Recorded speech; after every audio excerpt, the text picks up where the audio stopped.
आइए आज मैं वहां से शुरू करता हूं जहां से रवि को चिंता सताने लगा था। क्यों चिंता सताने लगा था? क्योंकि वह खुद को गणित का विशेषज्ञ मानता था, मगर वह टेस्ट परीक्षा में वह भी सफल नहीं हुआ, अर्थात असफल हुआ, जिसके कारण लेखिका अपने भाई को बाहर खींचते हुए कहती है कि चलो बाहर खेले, काफी दिन हो गए हम लोगों ने लुका छिपी नहीं खेले हैं।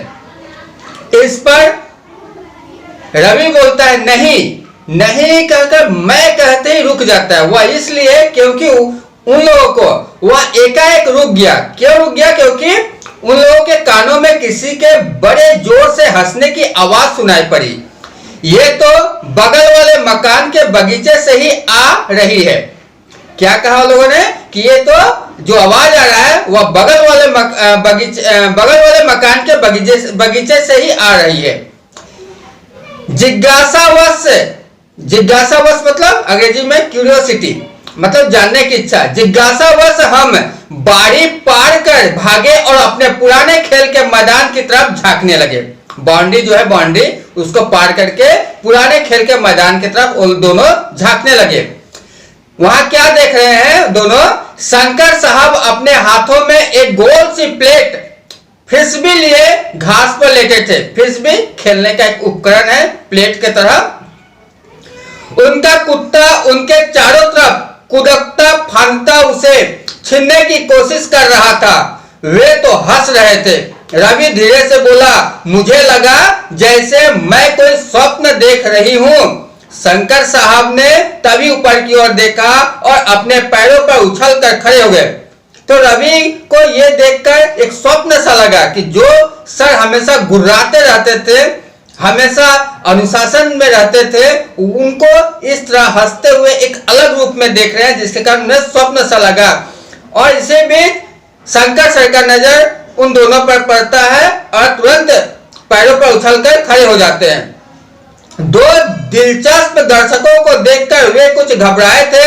कुछ परेशान मुद्रा में उन्होंने उस प्लेट को घुमाया और कुछ सोचने लगे।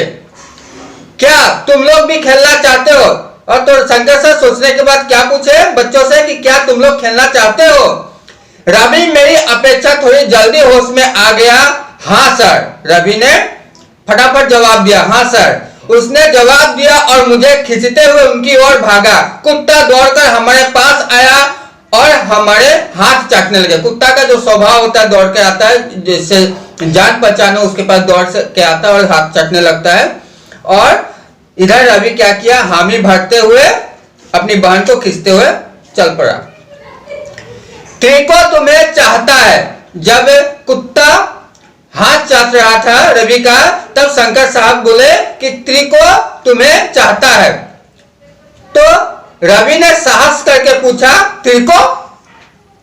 त्रिकोणमिति की तर्ज पर इसका नाम रखा है, उन्होंने समझाया। तब शंकर सर समझाए, त्रिकोणमिति अर्थात ट्रिगोनोमेट्री, तर्ज मतलब शैली, अर्थात ट्रिगोनोमेट्री के शैली पर इसका नाम रखा गया है, उन्होंने समझाया।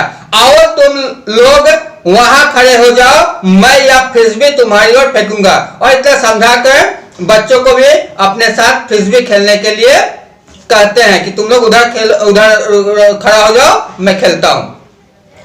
एक ही घंटे बाद हम अपनी किताबें लाने के लिए अपने घर की ओर भाग रहे थे। एक ही घंटे बाद दोनों बच्चे क्या किया? फ्रिस्बी खेलने के बाद अपनी घर की ओर दौड़े।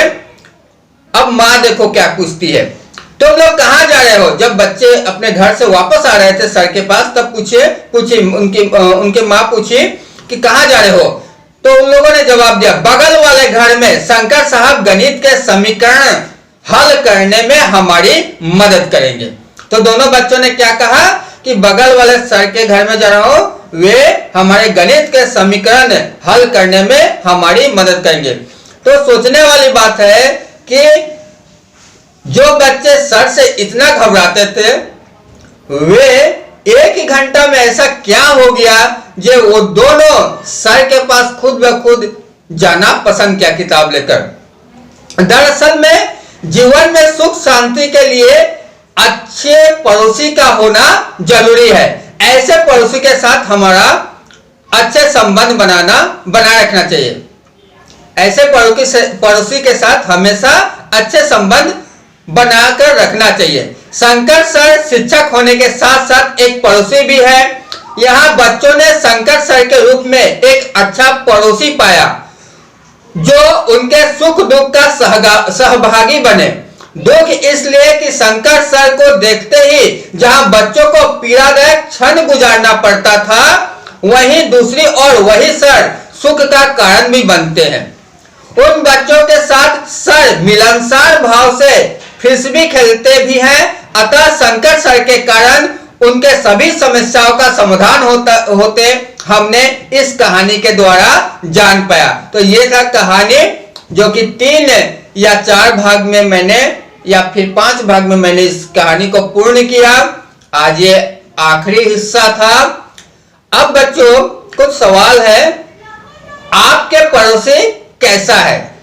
ये तो इन दोनों के पड़ोसी थे शंकर सर, तो इन दोनों के पड़ोसी शंकर सर बच्चों के लिए अच्छा मिला। जैसा वो लोग सोचते थे, जैसा कल्पना किए थे, वैसा नहीं मिला, उससे बेहतर मिला। तो आप लोगों का पड़ोसी कैसा है? उनके बच्चों के साथ आपका कैसा संबंध है?